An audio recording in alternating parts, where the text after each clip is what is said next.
शिरडी जय साई राम।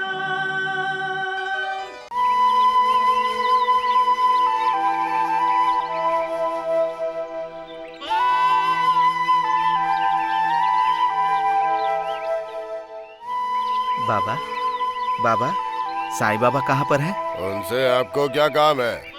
उन महानुभाव के दर्शन के लिए आया हूँ। मैं उनका गुरु हूँ। मेरा दर्शन करो, तुम्हें फल मिलेगा। हमारे पैरों को छू लो, हम तुम्हें आशीर्वाद देंगे। साईं बाबा तो विश्व के गुरु हैं, उनके गुरु कैसे हो सकते हैं? हम हैं उनके गुरु। अपने मुंह से बोलने से कोई गुरु हो सकता है क्या? साईं ने ही हमें स्वीकारा है, इसलिए मेरी सेवा करके पुण्य कमा लो। अभी मेरे काम से ही वो बाहर गए। इस शिरडी में हर इंसान मेरा भक्त है, और ये शिरडी ही क्या, पूरा विश्व ही मेरी सेवा कर रहा है। वो भगवान है बाबा, वो तो कुछ भी कर सकते हैं। भगवान तो भगवान जैसे ही रहते हैं। आवश्यकता पड़ने पर भक्त जैसे, पिता जैसे, बेटे जैसे, गुरु जैसे, और इतना ही नहीं, शिष्य जैसे भी रह सकते हैं। उनके विषय में अंदाजा लगाना कठिन है। उनका ये बड़प्पन हमें नहीं लेना चाहिए। हम ले तो सकते हैं, लेकिन हम उनके जैसे बन नहीं सकते। ओहो, तो अब तुम हमें सिखाओगे? एक हिंदू सन्यासी से इतनी देर बात करना मेरे लिए अपमान है, और थोड़ी देर बात करूंगा तो खुदा को भी गुस्सा आ जाएगा। अब तुम्हें मैं नहीं, बल्कि अल्लाह ही सजा देगा। बाबा, सारे धर्म एक समान है, भगवान समान हमारे साईं यही कहते हैं। आप उनके गुरु का स्थान लेने के लायक नहीं हैं। आपकी बातों से ही लगता है। अगर मैं थोड़ी देर और यहाँ पर रुक गया तो हमारे साईं बाबा का अपमान करने का पाप मुझे लगेगा। सलाम।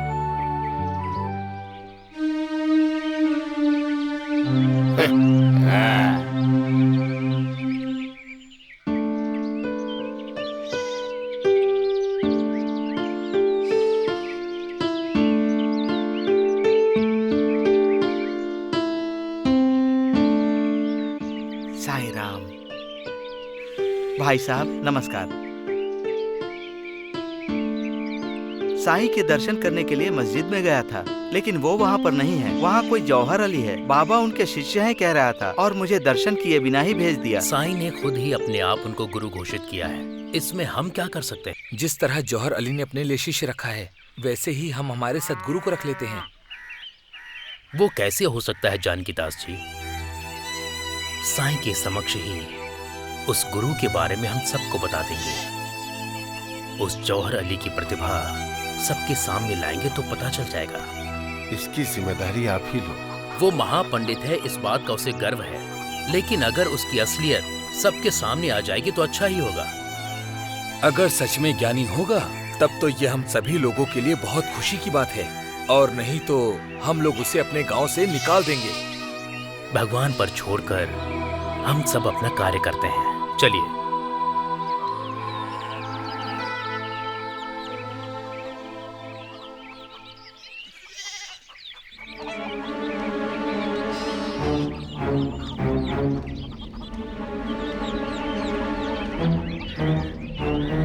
सलाम अलैकुम। वालेकुम सलाम।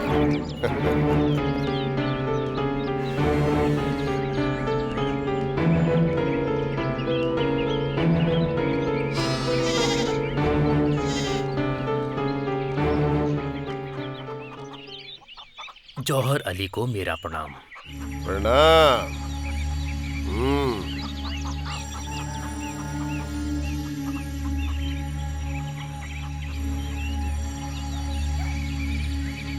सारे भक्त एकत्रित होके एक साथ आए हो, लगता है कुछ काम है। उसके लिए मेरा शिष्य साईं है ना, वही पूर्ण करेगा।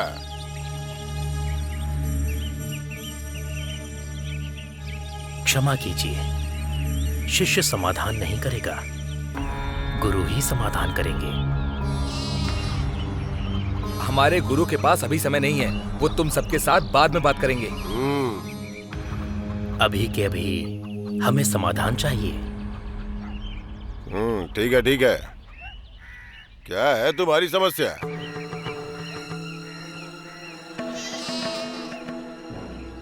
एक समस्या नहीं है, बहुत सारी हैं। उनमें से पहली है कि अल्लाह का प्रतिरूप कौन है?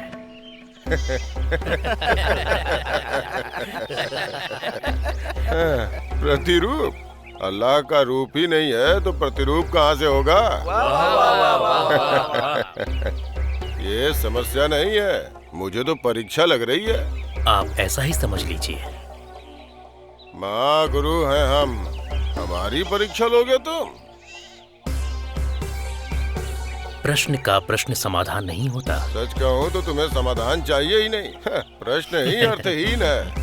मेरा प्रश्न अर्थहीन नहीं है, आप इसका समाधान बताइए। बोलने के लिए कुछ भी नहीं है। इसका सही जवाब यही है कि अल्लाह का कोई रूप नहीं होता। नहीं। नहीं? मतलब इस प्रश्न का समाधान आपको पता नहीं है, ये मैं समझ गया। ठीक है, फिर तुम ही बताओ।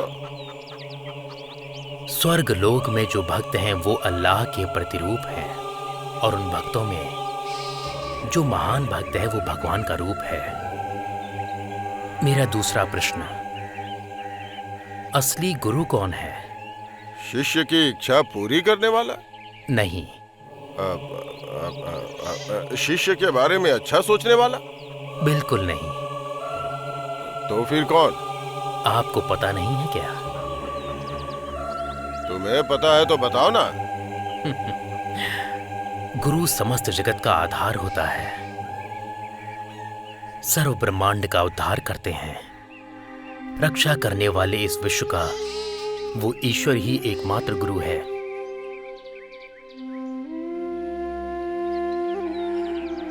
तीसरा प्रश्न आपसे पूछूं क्या? शिष्य कौन होता है? विद्या सीखने वाला? नहीं। तो फिर गुरु को जो चाहिए वो देने वाला? वो भी नहीं। आप अगर नहीं बता सकते तो आज्ञा हो तो मैं बता दूं। सर्व भगवान को जो बिना भेदभाव के, बिना शंका के गुरु समझता है, गुरु को ही सर्वस्व मानता है, गुरु की कृपा से अपना सब कुछ गुरु को अर्पण कर देता है, गुरु पर सब न्यौछावर करने वाला असली शिष्य होता है। इसे अल्लाह का प्रतिरूप कुरान में स्पष्ट रूप से कहा गया है। गुरु के लक्षण आपको पता नहीं है और खुद को सद्गुरु समझ रहे हैं। शिष्य के बारे में भी कुछ पता नहीं है। इन विशेषताओं से अवगत हुए बिना ही साईं मेरा शिष्य है ऐसा प्रचार कर रहे हो। गुरु के कोई भी लक्षण पता नहीं है और आप महाज्ञानी हैं ऐसा प्रचार कर रहे हैं। देवीदास ने जो आपसे प्रश्न पूछे हैं, ये प्राथमिक विद्यालय में छात्रों द्वारा पूछे जाने वाला सबसे अधिक प्रश्न है। परंतु आपके बारे में कहा जाए तो लगता है आपको इसके बारे में एक अक्षर का भी ज्ञान नहीं है, इसीलिए आप चुप हैं।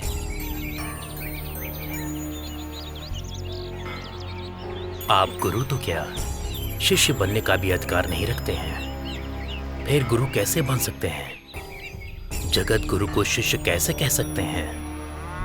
अपने आप को यहाँ का महाज्ञानी कैसे कह सकते हैं? आपको अपना अहंकार मिटाना होगा। अपने अहंकार को साईं के चरणों में रखना होगा। जगत गुरु के दर्शन करके अच्छा आदमी बनना होगा, तभी आपका जीवन सार्थक हो पाएगा। साईनाथ महाराज की साईनाथ महाराज की जय। साईनाथ महाराज की जय। साईनाथ महाराज की जय। साईनाथ महाराज की जय। साईनाथ महाराज की जय। साईनाथ महाराज की। साईनाथ महाराज की।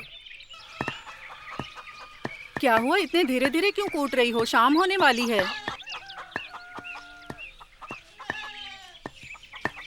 जल्दी जल्दी करो।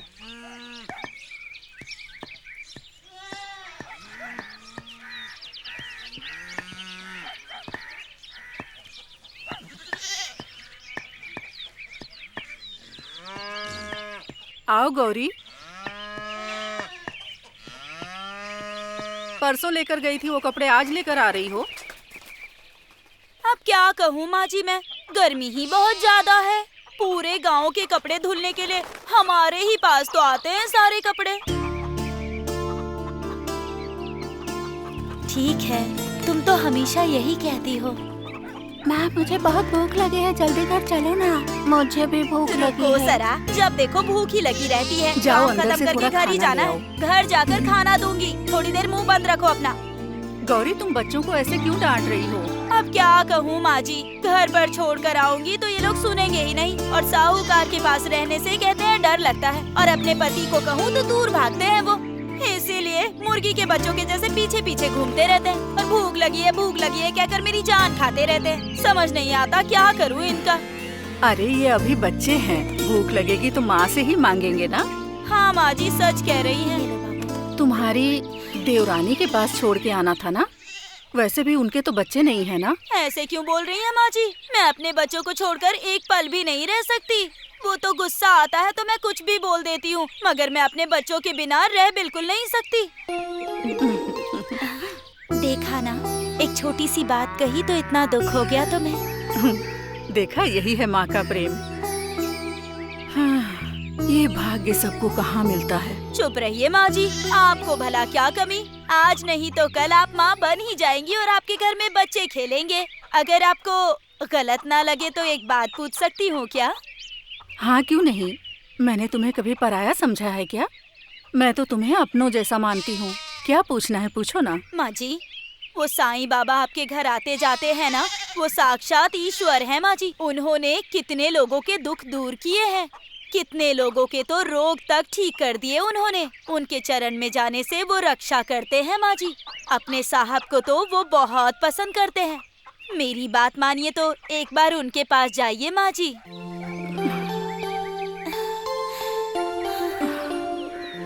गौरी, तुम सच में गौरी देवी का अवतार हो। आंखों के सामने ईश्वर होकर भी हम लोग अज्ञानी बने रहे। अब तो हमारा साईं बाबा ही सहारा है। बाबा,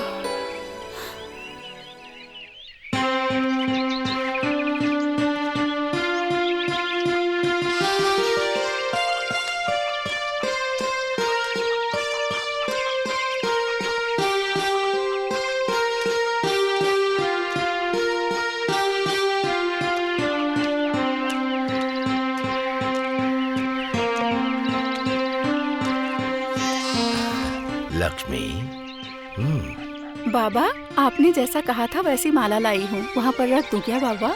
नहीं, इस माला से बहुत जरूरी काम है, ऐसे ही रख दो। ठीक है बाबा। बाबा, ये मिट्टी किस लिए? यहाँ पर किला बनाना है ना। क्या किला? हाँ, ये किला हम सबको बचाएगा। इस किले के लिए ही ये मिट्टी है।